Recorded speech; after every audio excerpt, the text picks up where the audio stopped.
नमस्कार दोस्तों, संदेश करियर पॉइंट में आप सभी का हार्दिक स्वागत है। मैं आपको कैलेंडर पार्ट 1, पार्ट 2 और पार्ट 3 बता चुका हूं। आज आपको पार्ट 4 बताना है और पार्ट 4 बताने से पहले मैंने आपको पार्ट 3 में एक प्रश्न दिया था और हम उसे बोले थे कि लगा करके आप कमेंट बॉक्स में उत्तर दीजिएगा। ठीक है, वही क्वेश्चन को आज हम इस वीडियो में पार्ट 4 स्टार्ट करने से पहले इसका सॉल्यूशन देख लेते हैं। ठीक है, यहां क्वेश्चन दिया है कि यदि गत परसों से 2 दिन पहले शनिवार था तो आगामी कल से 3 दिन बाद कौन सा दिन होगा। और पार्ट 3 वीडियो में हमने कुछ नियम बताया था और नियम यह था कि अगर से 2 दिन पहले कहता है तो 2 लाइन खींचते हैं, के 2 दिन पहले कहता है तो भी 2 लाइन, पहले के लिए कोई परिवर्तन नहीं होता है। से 2 दिन बाद होता है तो 2 लाइन और के 2 दिन बाद होता है तो 3 लाइन। ध्यान दीजिएगा, के लगता है और बाद लगता है 2 होता है तो हम कितना लाइन खींच देते हैं, 3। ये हम पार्ट 3 में बता चुके थे।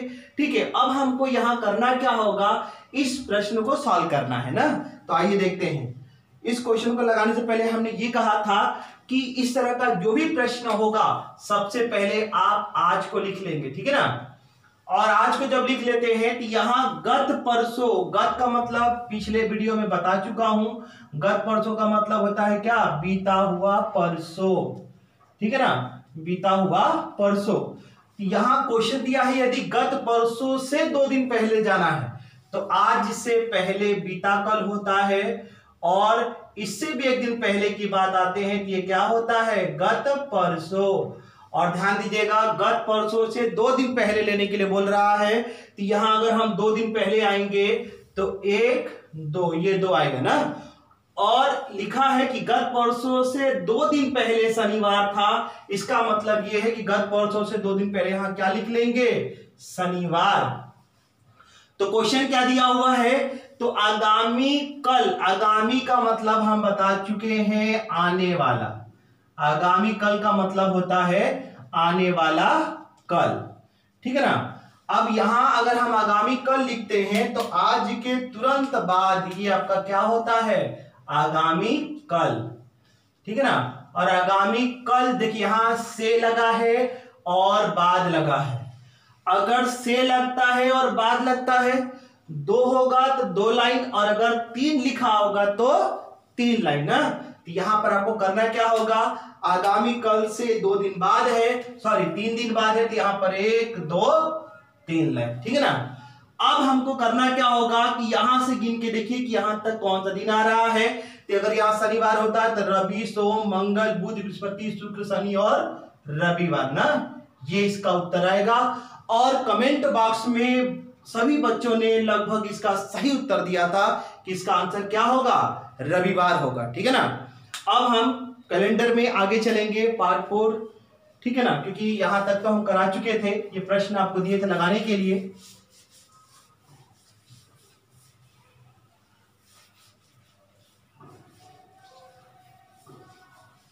आइए देखते हैं। 100 वर्ष में 76 साधारण वर्ष होते हैं और 24 क्या होते हैं, लीप वर्ष। ये यूनिवर्सल ट्रूथ है। 100 साल में हमेशा 76 साधारण वर्ष होगा और 24 क्या होगा, लीप वर्ष होगा। अब ये होता कैसे है जरा ध्यान दीजिएगा। 100 वर्ष आपका क्या है, शताब्दी वर्ष है और ये साधारण है ना। 100 हो, 200, 300 साधारण है और शताब्दी में पहला लीप वर्ष मनाया गया था वो 400 में मनाया गया था ना। तो यहां पर 100 आपका साधारण वर्ष है तो 100 से पहले क्या होता है, 99 ना। और अगर 99 वर्ष में कुल कितने लीप होंगे तो इसके लिए हम किससे भाग देंगे, 4 से। अगर हम आपसे ये पूछे कि 20 साल में कितने लीप होगा तो आप सिंपल क्या करेंगे, 4 5 20 बता देंगे। ठीक है ना। उसी तरीके से 99 की अगर बात करते हैं तो 4 से डिवाइड अगर हम करेंगे तो देखिए 4 4 16 कितना आपका मिल रहा है, 24। जब हम 4 से भाग देते हैं तो भागफल से मतलब होता है, और यदि हम 7 से भाग देते हैं तो शेषफल से मतलब होता है। ठीक है ना। यहां पर हम 4 से डिवाइड किए हैं तो 24 आया। इसका मतलब है कि अगर 99 वर्ष में 24 लीप होगा तो 100 वर्ष में भी क्या होगा, 24 ही लीप होगा। क्यों? क्योंकि 100 वर्ष जो है आपका साधारण वर्ष है, और जो साधारण वर्ष होता है उसको हम लीप नहीं ले सकते हैं। तो ध्यान दीजिएगा, अगर 100 वर्ष में भी आपके 24 लीप होते हैं ना, यहां 99 में लीप का मतलब होता है कि 100 वर्ष में भी क्या होगा, 24 लीप होगा। और अगर 100 वर्ष में 24 लीप होगा तो 100 में अगर हम 24 माइनस कर दें तो 76 क्या बचेगा आपका, साधारण। और यही चीज हम आपको यहां लिखवाए हैं कि 100 वर्ष में 76 साधारण वर्ष होते हैं और 24 क्या होते हैं, लीप वर्ष होते हैं ना। अब आगे देखिए, एग्जाम में ये नहीं पूछेगा, ठीक है ना, लेकिन हम यहां पर इसके द्वारा 100 वर्ष में कुल कितने अतिरिक्त दिन होते हैं ये निकालना चाह रहे हैं। ठीक है ना। तो अब यहां साधारण वर्ष की बात है, तो साधारण वर्ष में कुल कितने दिन होते हैं, 365 दिन। साधारण वर्ष में 365 दिन होता है, और अगर हम 7 से डिवाइड कर दें इसको तो 7 दूना के 14 कितना बचेगा, 1। यानी साधारण वर्ष में अगर अतिरिक्त दिन की बात करते हैं तो 1 होगा। तो इसका मतलब यहां आप 76 गुणे 1 लिख देंगे, और यहां अगर आप देखेंगे तो 24, उसके बाद यहां क्या लिखा है, लीप वर्ष ना। तो लीप वर्ष में टोटल 366 दिन होता है। लीप वर्ष में 366 दिन होता है, और अगर 366 में आपको अतिरिक्त दिनों की संख्या निकालना है, 366 दिन में अतिरिक्त दिनों की संख्या निकालना है तो 7 से डिवाइड करते हैं तो आएगा आपका कितना, 7 दूना के 14, 2 अतिरिक्त दिन आएगा। ठीक है ना। तो लीप वर्ष में 2 अतिरिक्त दिन होता है। आप इसको 24 इंटू 2 कर देंगे, और अगर इसको सॉल्व करते हैं तो 76 प्लस 48 इक्वल टू 124। और ये जो 124 आया है ये अतिरिक्त दिन आया है। ध्यान दीजिएगा, ये अतिरिक्त दिन है, लेकिन अतिरिक्त दिन में हम तब तक 7 से डिवाइड करेंगे जब तक 7 से कम ना हो जाए। ठीक है ना। तो आइए जरा 124 में भी हम 7 से डिवाइड करके देखते हैं। यदि इस 124 में अगर हम 7 से डिवाइड कर दें तो 7 एक कम 7, यहां 5 आएगा, 7 7 49, 14 9 5 आएगा ना। ठीक है। तो ध्यान दीजिएगा, 100 वर्ष में अगर हम अतिरिक्त दिन की बात करते हैं तो टोटल कितना हो जाएगा, 5। तो 100 वर्ष में अगर 5 होगा तो 200 में कितना होगा, 300 में कितना होगा, और 400 में कितना होगा। आइए हम उसको भी देख लेते हैं। ठीक है। अब हम आपके सामने 200 वर्ष में अतिरिक्त दिनों की संख्या निकाल रहे हैं। तो देखिए 200 वर्ष को हम लिख सकते हैं कितना, 100 वर्ष प्लस 100 वर्ष। हम 200 वर्ष को लिख सकते हैं 100 वर्ष प्लस 100 वर्ष ना। और 100 वर्ष यानी 100 वर्ष में अतिरिक्त दिनों की संख्या कितना निकाले हैं, 5 निकाले हैं। तो आप यहां पर क्या करेंगे, 5, और यहां भी कितना रखेंगे, 5 ना। तो 5 और 5 दोनों मिलकर कितना होगा, 10। और चूंकि ये 7 से ज्यादा है, और मैं आपको बताया हूं कि जब 7 से ज्यादा होगा तो आपको 7 से क्या करना होगा, डिवाइड करना होगा। और अगर डिवाइड करेंगे तो कितना बचेगा, 3। इसका मतलब हुआ कि 200 वर्ष में अतिरिक्त दिनों की संख्या कितना आ जाएगा, 3 आ जाएगा ना। आप देख रहे हैं हमने 10 में भी 7 से भाग दिया तो कितना बचा, 3 आया। ठीक है। अब अगर हम 300 वर्ष का इसी तरह से निकालें, जरा ध्यान दीजिएगा, अगर हम 300 वर्ष की निकालने की बात करें तब तो निकाल ही लेंगे, बिल्कुल ऐसे निकलेगा ना। आप इसको लिख सकते हैं 100 वर्ष प्लस 100 वर्ष, और प्लस लिख सकते हैं 100 वर्ष। ठीक है। तो अब यहां देखिए 5 5 और 5 जोड़ेंगे तो कितना आएगा, 15। और अगर 15 में 7 से भाग देंगे, इस 15 में 7 से भाग देंगे तो कितना बचेगा, 1 आएगा ना। 15 में 7 से भाग देंगे तो 1 आएगा। यहां आप देख लीजिए 7 दूना के 14 कट करके आपका 1 बचेगा। यानी 300 वर्ष में अतिरिक्त दिन की बात करते हैं तो कितना आ जाएगा, 1 आ जाएगा। अब हम 400 वर्ष का निकालेंगे। देखिए 100, 200 और 300 ये आपके साधारण वर्ष है शताब्दी में। अब अगला हम निकालने जा रहे हैं 400 वर्ष का, ध्यान दीजिएगा।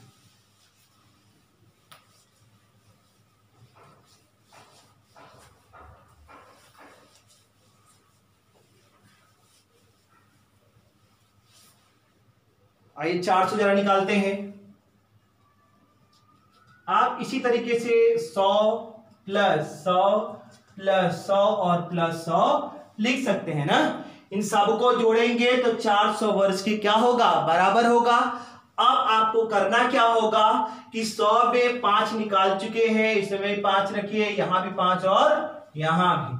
अब अगर इसको हम जोड़ेंगे तो 5, 10, 15 और 20 होगा। और 400 की बात करें तो 400 आपका लीप वर्ष है। लीप वर्ष का मतलब अगर हम 400 से डिवाइड करेंगे तो एक बार आपका यहां कटेगा ना, तो 400 वर्ष में जो आपका फरवरी होगा वो आपका 29 दिन का हो जाएगा। एक दिन क्या होगा आपका एक्स्ट्रा बढ़ जाएगा ना, और एक दिन जब एक्स्ट्रा बढ़ेगा तो यहां आपको जोड़ना होगा।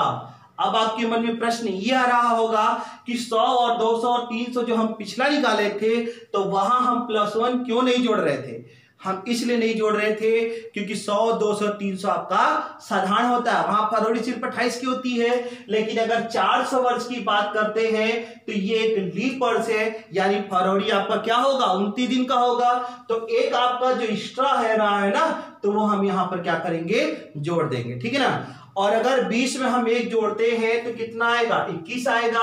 और 21 में अगर हम 7 से डिवाइड कर दें, 7 से डिवाइड कर दें तो पूरा कट कर क्या होगा, 0 आ जाएगा ना।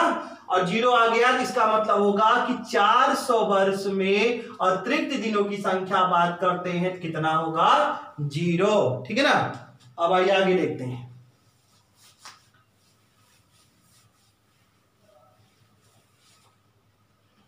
चलिए आगे देखते हैं। 100 वर्ष में अतिरिक्त दिन की संख्या कितना बताए हैं, 5। 200 वर्ष में कितना निकाले थे, 3। 300 वर्ष में 1 और 400 वर्ष में अतिरिक्त दिनों की संख्या कितना निकाले हैं, 0। अब यही चीज जानते हैं, हर 400 वर्ष बाद वही आता है। कहने का मतलब यह है कि अब यहां से अगर हम 500 वर्ष में अतिरिक्त दिनों की संख्या की बात करें तो कितना होगा, 5 हो जाएगा ना।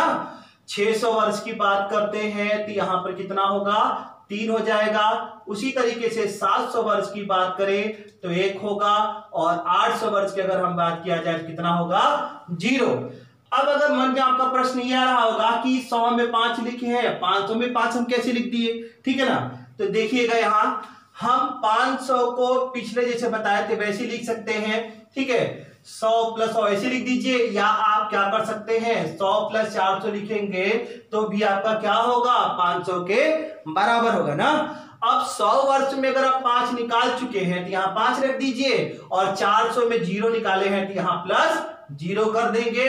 तो 500 वर्ष में अतिरिक्त दिनों की संख्या कितना हो जाएगा, 5 हो जाएगा ना। उसी तरीके से 600 की बात करते हैं तो 200 प्लस 400 ना, तो 200 में 3 और 400 में 0 मिलकर कितना बना देगा, 3 हो जाएगा। अब हम आगे भी थोड़ा सा ले चलेंगे। 800 तक तो आप देख लिए हैं। अगर हम 900 वर्ष के जिक्र करें तो 900 में भी 5 होगा। 1000 वर्ष की बात करें तो 3 आएगा। 1100 में 1 होगा। 1200 में 0। फिर आगे ले चले 1300 में 5, 1400 में कितना होगा, 3, 1500 में 1 और 1600 में भी क्या होगा, 0। ये ऐसे ही आगे बढ़ता चला जाएगा। आप बार बार देख रहे हैं 5, 3, 1, 0, ये 5, 3, 1, 0 आगे आप 1700, 1800, 1900, 2000, 2100 सब आगे इसी बढ़ता चला जाएगा, ठीक है। चलिए अब आगे इसको लेके चलते हैं।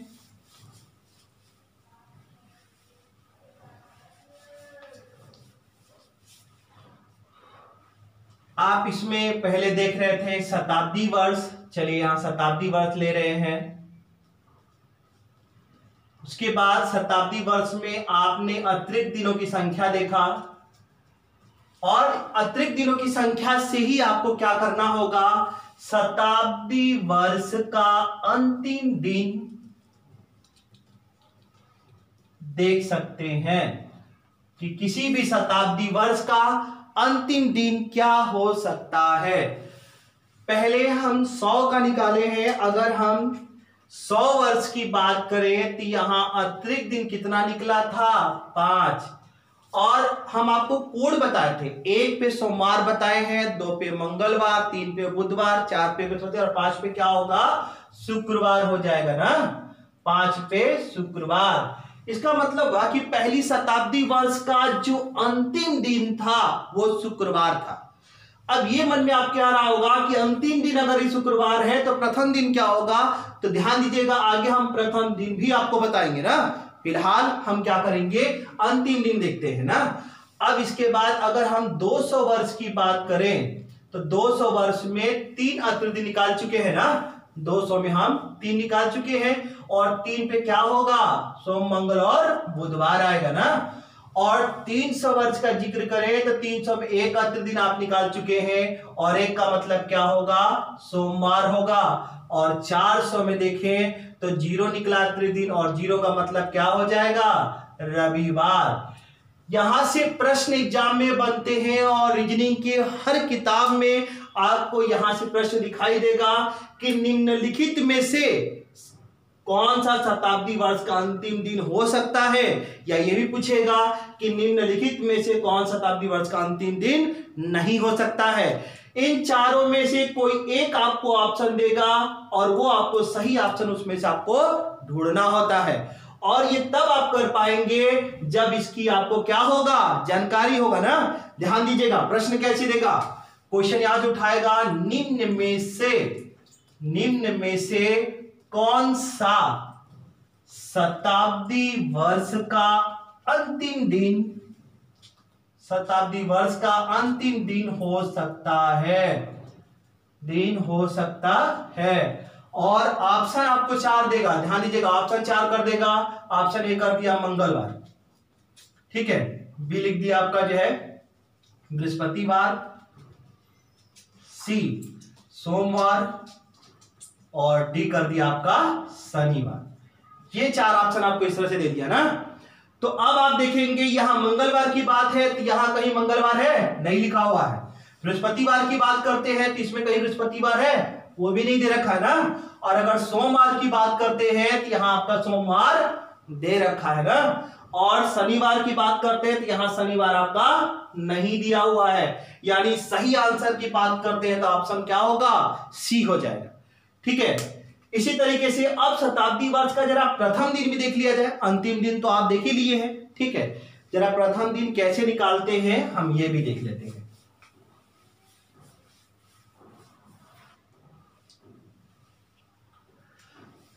पहला पॉइंट, प्रथम, देखिए इसको प्रथम बोला जाता है, ये दूसरी, द्वितीय, तृतीय, चतुर्थ ना। प्रथम शताब्दी वर्ष का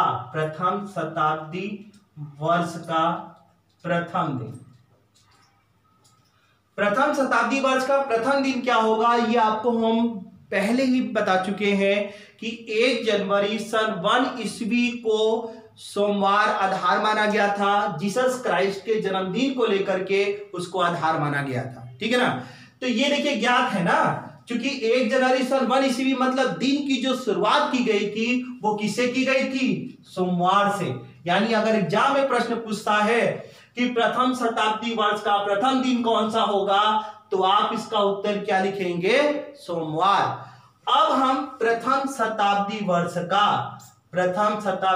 का अंतिम दिन देखेंगे। प्रथम शताब्दी वर्ष का अंतिम दिन देखेंगे तो प्रथम शताब्दी वर्ष का अंतिम दिन हम यहां क्या निकाले हैं, शुक्रवार। तो यहां लिख लीजिए शुक्रवार। अब आएंगे हम द्वितीय शताब्दी ना, प्रथम शताब्दी, ठीक है, द्वितीय शताब्दी वर्ष का प्रथम दिन। द्वितीय शताब्दी वर्ष का प्रथम दिन की बात करें अगर हम यहां, तो ध्यान दीजिएगा, अंतिम दिन पहले का शुक्रवार पे खत्म हो रहा है और अंतिम दिन अगर शुक्रवार पे खत्म होगा तो अगले वर्ष की शुरुआत क्या होगा, शनिवार से ना। शुक्रवार के तुरंत बाद क्या आएगा, शनिवार। जैसे अगर हम बात करें कि देखिए अगर 2019 21 दिसंबर ना 2019 को अगर मंगलवार था तो आप यही बोलेंगे कि 2019 का जो अंतिम दिन था वो आपका मंगलवार। तो 2020 यानी 1/1/2020 जो हम 2020 की शुरुआत करते किए थे वो मंगलवार के तुरंत बाद क्या ले लिए थे, बुधवार। तो बस यहां पर भी वही है, देखिए मंगलवार खत्म हो रहा था, हम नया साल बुधवार मना लिए। उसी तरीके से अगर अंतिम दिन शुक्रवार को खत्म हो रहा है तो अगले वर्ष का जो पहला दिन मनाएंगे वो किससे मनाएंगे, हम शनिवार से ना। अब इसका दूसरी शताब्दी का अंतिम दिन जरा देख लिया जाए, आइए। नेक्स्ट है द्वितीय शताब्दी वर्ष का अंतिम दिन।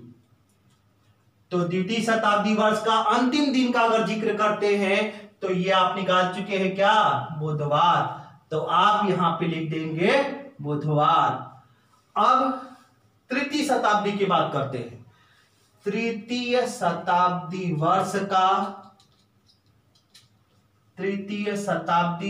का प्रथम दिन।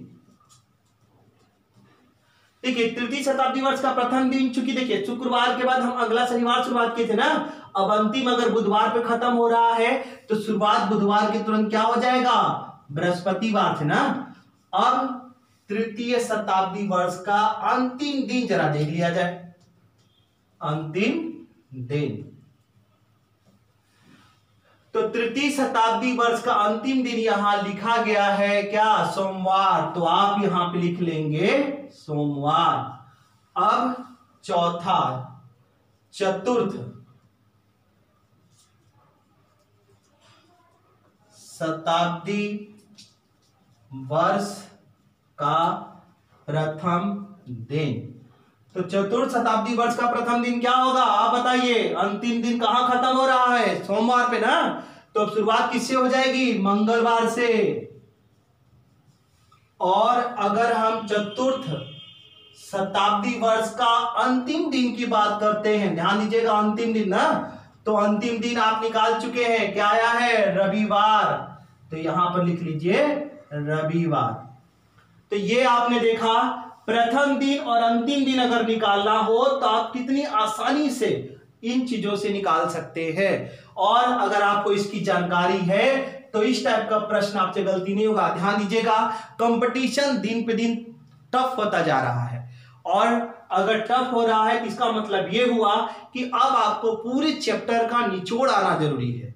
क्योंकि जब तक आप पूरा चैप्टर सही से नहीं जानते होंगे ना तो कंपटीशन निकालना थोड़ा सा कठिन हो जाएगा। इसीलिए चाहे रीजनिंग हो, मैथ हो, जीएस हो, हिंदी हो, अंग्रेजी हो, कोई भी सब्जेक्ट हो, आप किसी भी चैप्टर को पूरी गहराई से पढ़ें, ताकि वहां से प्रश्न अगर एग्जाम में आए तो आपका छूटने ना पाए। ठीक है ना। अब आगे चलते आइए।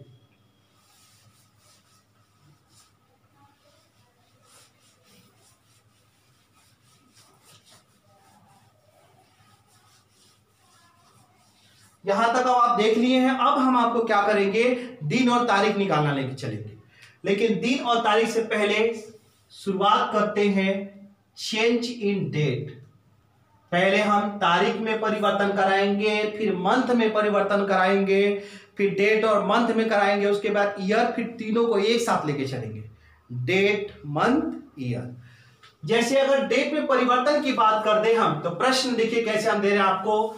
यहां हम ले रहे हैं 9/4/2019 को अगर हम सोमवार लेते हैं तो आपको बताना है 29/4/2019 को कौन सा दिन होगा।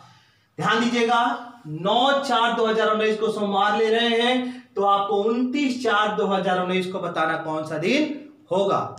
अब इसके लिए करना क्या होगा, बहुत आसान है ना। यहां मंथ भी सेम है, ईयर भी आपको क्या दिखाई दे रहा है, सेम दिखाई दे रहा है, बस आपको डेट अलग दिखाई दे रहा है। तो इसके लिए करना क्या होगा कि इस 29 में 9 माइनस करेंगे। ध्यान दीजिएगा, ज्यादा वाले में से कम वाले को माइनस करेंगे, और अगर 29 में 9 माइनस करते हैं तो कितना बचेगा, 20 आएगा। इसका मतलब कि 9 तारीख से लेके 29 तारीख के बीच में कुल 20 दिन होगा। और इस 20 दिन में अतिरिक्त दिन की बात करें तो 7 गुना के 14 कितना बचेगा? 6 आएगा। ध्यान दीजिएगा, 9 तारीख से लेकर 29 तारीख तक टोटल 20 दिन आया था। इस 20 दिन में अतिरिक्त दिनों की संख्या की बात करें तो 7 गुना के 14 6 बचा था शेष आपका। अब चूंकि 9 तारीख पहले का डेट है और पहले का सोमवार दे रखा है और आपका 29 तारीख बाद का डेट है, तो बाद के लिए आपको निकालना है। तो चूंकि आपको पहले से हम बताते आए हैं कि पहले के लिए हम क्या करते हैं? माइनस, और बाद के लिए क्या करते हैं? प्लस। ठीक है ना? तो ये जो 6 आया है, आपको 6 करना क्या होगा? इस सोमवार में जोड़ देना है। क्यों जोड़ना है? क्योंकि 29 तारीख आपका बाद का है, बाद का बताना है ना। और हम और तरीका एक बताए थे ना जल्दी में कि अगर +6 करना होगा तो आप -1 कर सकते हैं, +5 करना होगा तो -2 और +4 करना होगा तो -3 कर सकते हैं। तो या तो आप सोमवार में 6 जोड़ दीजिए, सोमवार में अगर 6 जोड़ेंगे तो मंगलवार, बुधवार, बृहस्पति, शुक्र, शनि और क्या आ जाएगा? रविवार।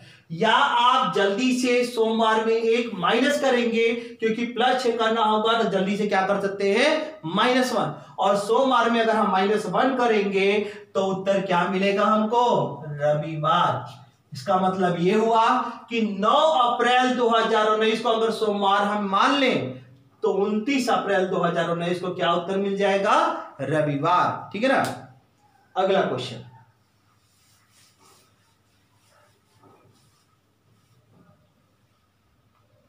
नेक्स्ट प्रश्न है 30 मई 2017 को अगर हम शुक्रवार मान लें तो आपको यह बताना है कि 4 मई 2017 को तब कौन सा दिन होगा। अब इसमें भी क्या करना होगा कि आप ध्यान से अगर देख रहे होंगे तो आपका मंथ भी सेम है और आपका ईयर भी सेम है, बस परिवर्तन कहां है? डेट में ना। तो आप माइनस कर लीजिए, 30 में 4 माइनस करेंगे तो कितना बचेगा? 26। और इस 26 दिन में अतिरिक्त दिनों की संख्या की बात करते हैं तो 7 त्रिक 21 कितना बचेगा? 5 आएगा ना। तो 5 जो ये आया है, देखिए 30 तारीख बाद का डेट है, शुक्रवार दे रखा है, और आपको 4 तारीख पहले का डेट का बताना है। तो हम पहले के लिए माइनस करते हैं और शुक्रवार में आपको क्या करना होगा? 5 माइनस करना होगा। अब आपके दिमाग में ये है कि +6 होगा तो जल्दी से -1 कर सकते हैं, तो -5 होगा तो जल्दी से हम क्या करें ना। तो देखिए -6 होगा तो +1 कर सकते हैं, -5 होगा तो +2 कर सकते हैं, और -4 होगा तो क्या कर सकते हैं? +3। यहां शुक्रवार में या तो 5 पीछे जाइए और या तो 2 उसमें आगे बढ़ जाइए, और शुक्रवार में अगर 2 आगे बढ़ेंगे तो शनिवार को क्या जाएगा? रविवार। यानी इसका उत्तर अगर की बात करते हैं तो आपको उत्तर क्या मिलेगा? रविवार ना। तो आपने डेट में परिवर्तन देखा यहां पर, या तो आप पहले का निकालें या बाद का निकालें, सिंपल माइनस करिए और 7 से डिवाइड करके, आगे है बाद का है तो प्लस और पहले का है तो माइनस। अब हम मंथ में परिवर्तन लेके चलेंगे, चेंज इन मंथ। अगला हेडिंग बना लेंगे चेंज इन मंथ, महीने में परिवर्तन। और महीने में परिवर्तन के प्रश्न कैसे आएगा आइए देखते हैं। 10/4/2015 को अगर हम मंगलवार ले लेते हैं तो आपको बताना क्या है? 10 ठीक है 6/2015 को कौन सा दिन होगा। अब इस प्रश्न की बात करें तो यहां देखिए डेट सेम है, ईयर से, आपको सिर्फ मंथ अलग दिखाई दे रहा है। और अगर मंथ अलग दिखाई देगा तो इसके लिए करना क्या होगा कि 10 अप्रैल से लेकर के 10 जून तक, 10 अप्रैल से लेकर के 10 जून तक कुल कितने दिन होगा ये निकालना होगा। क्योंकि चौथा महीना अगर अप्रैल की बात करते हैं तो अप्रैल 30 का महीना होता है ना, तो यहां इस 30 में आप 10 माइनस करेंगे। क्यों माइनस करेंगे? क्योंकि 10 अप्रैल से आगे बढ़ेंगे तो आपका 11, 12, 13, 14 करते करते आपका क्या होगा? 30 तक पहुंचेंगे ना। तो ये पूरा अगर आप 1 2 गिनते चले जाएंगे तो टोटल कितना आएगा, आप जल्दी से माइनस करके भी कर सकते हैं। क्योंकि 30 में अगर हम 10 माइनस करेंगे तो आएगा कितना, 20 आएगा। इसका मतलब ये हुआ कि अप्रैल महीने में और कितना शेष है, 20। और चौथे महीने के बाद आपका क्या आता है, 5वां महीना ना। देखिए चौथा अप्रैल का है, यहां जून तक जाना है, तो 5वां मई की बात करते हैं तो मई में 31 दिन होगा। उसके बाद 6वां जून है और जून में 10 जून को आपको बताना है, तो आप यहां क्या करेंगे, 10 ले लेंगे। ध्यान दीजिएगा, ये चौथा महीना अप्रैल का हम 20 दिन बचा था, ये 5वां महीना मई में 31 पूरा का पूरा था, और 6वां महीना जून की बात करते हैं तो यहां आपको 10 जून को बताना था। अब यहां से 2 तरीके से लगा सकते हैं। पहला तरीका ये है कि सबको जोड़ लीजिए और जोड़ने के बाद 7 से भाग दे लीजिए, और या तो काम कर सकते हैं कि 7 से यही भाग दे दीजिए। 20 में 7 से भाग देंगे तो 6 आएगा, यहाँ 3 आएगा, 10 में 7 से भाग देंगे 3, और अतिरिक्त दिनों को जोड़ लीजिए। ठीक है ना। तो आइए दोनों तरीके से हम देख लेते हैं। यहां अगर हम सबको जोड़ते हैं तो 20 और 30 50 51 10 कितना होगा, 61 होगा ना। ध्यान दीजिएगा, 30 20 50 50 51 10 61, और 61 में 7 से भाग देंगे तो 7 8 56, कितना बचेगा, 5 आएगा ना। और ये जो 5 आया है, आप देख रहे हैं अप्रैल पहले का है और जून आपका बाद का है, तो बाद के लिए हम क्या करेंगे, प्लस। तो जो 5 आया है मंगलवार में 5 जोड़ेंगे, और मंगलवार में 5 जोड़ने का मतलब है कि जल्दी से 2 क्या कर सकते हैं, माइनस। और मंगलवार में अगर 2 माइनस करेंगे तो सोमवार क्या आएगा, रविवार। अब तक 3 प्रश्न बताए हैं और तीनों में सौभाग्य से रविवार ही निकल जा रहा है ना। आइए देखिए, अगर इसी को हम दूसरा तरीका करना चाहें तो वो कैसे कर सकते हैं। आइए जरा दूसरा तरीका देख लीजिए। हमने कहा कि यहां आप 20 में ही 7 से भाग दीजिए ना, और 20 में 7 से भाग देंगे तो 7 दूनी 14 कितना आएगा, इसमें 6। उसी तरीके से 31 में 7 से भाग देंगे तो 7 चौके 28, कितना बचेगा, 3। और 10 में 7 से भाग देंगे तो 7 से कम 7 कितना बचेगा, 3। और इसको जोड़े तो 6 3 9 और 9 3 कितना होगा, 12। और अगर 12 में 7 से डिवाइड कर दें तो 7 से कम 7 कितना आएगा, 5 ना। तो 5 पहले के लिए आपने जैसा देखा कि प्लस किए थे, और यहां उत्तर क्या मिला था, रविवार। अब एक प्रश्न और, इसी पे अगला क्वेश्चन।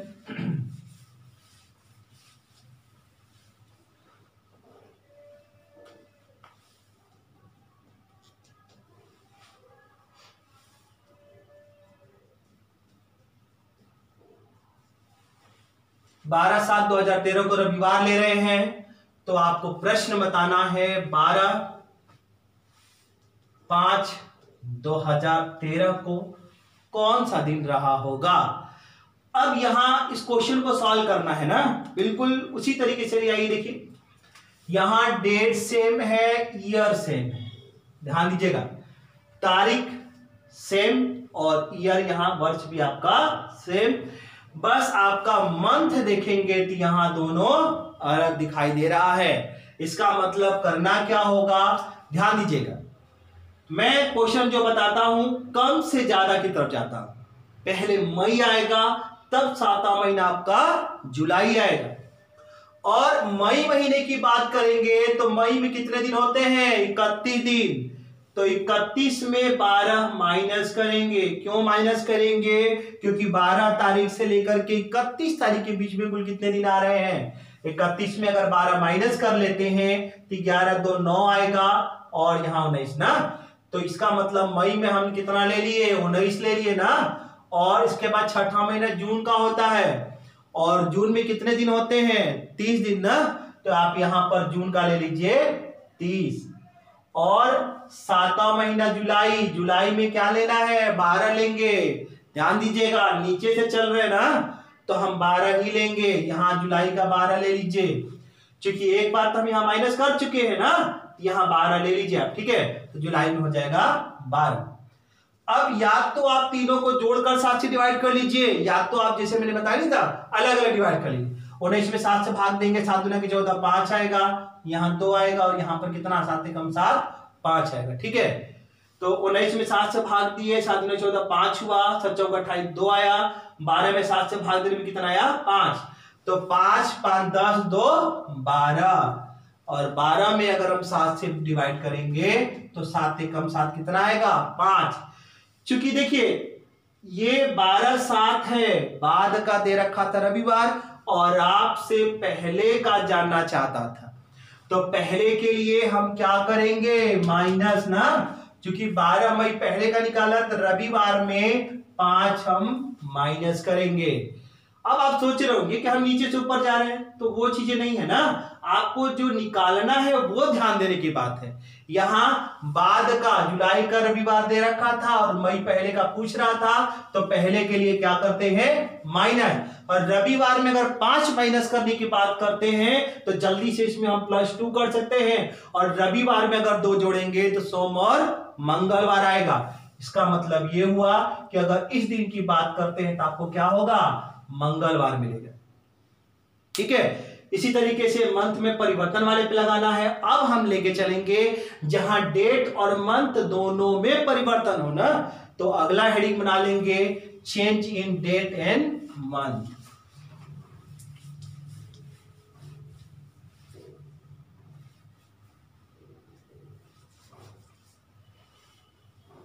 हेडिंग बना लेंगे change in date and month. अब दोनों में एक साथ परिवर्तन कराएंगे। ठीक है, तो एक क्वेश्चन देख लीजिएगा जल्दी से।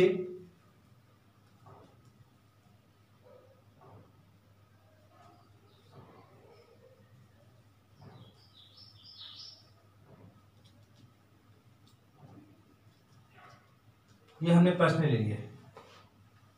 ठीक है, अब यहां पर क्या होगा देखिए, क्वेश्चन कैसे सॉल्व करेंगे। ठीक है ना, यहां आपका केवल ईयर सेम है ना, और बाकी देखेंगे तो डेट भी अलग है, मंथ भी अलग है। तो आइए देखिए, अप्रैल का महीना 30 का होता है ना, और 30 में 11 माइनस करेंगे, और 30 में 11 माइनस क्यों करेंगे, क्योंकि 11 अप्रैल से 30 अप्रैल तक बीच में कुल कितने दिन आ रहे हैं, तो 30 में अगर 11 माइनस करेंगे तो 10 से कम 9 और 19 आएगा ना। और उसके बाद मई की बात करते हैं, तो मई में कितना लेने के लिए बोला गया है 16। ठीक है ना, क्योंकि 16 मई को आपको बताना ही था। अप्रैल में 11 अप्रैल तक दे दिया था, और 11 से 12 चलेंगे तो 30 में 11 घटाने पर 19 आएगा। ठीक है, अब यहाँ 7 से डिवाइड करेंगे, 7 दूनी 14 5 आएगा, और यहाँ 16 में 7 से भाग देंगे, 7 दूनी 14 2 आएगा, और 5 में 2 जोड़ेंगे तो कितना होगा 7। देखिए यहाँ अप्रैल में 19 दिन आया था, मई में आपका 16 ले लिए थे, 7 से भाग किए तो 5, 7 दूनी 14। ठीक है, और यहाँ कितना 2। अब 7 आएगा और 7 से डिवाइड करेंगे तो पूरा करके कितना होगा 0 होगा, और ये बाद का पूछ रहा है क्योंकि मई बाद का है, और शनिवार में 0 जोड़ेंगे तो क्या मिलेगा उत्तर शनिवार। ठीक है, अब हम आपको एक प्रश्न दे रहे हैं जो कि आपको सॉल्व करके कमेंट बॉक्स में इसका उत्तर बताना है, और हर बार की भांति अगले पार्ट में आपको हम इसका क्वेश्चन का सॉल्यूशन देंगे। और क्वेश्चन आपके सामने है, नोट कर लीजिएगा।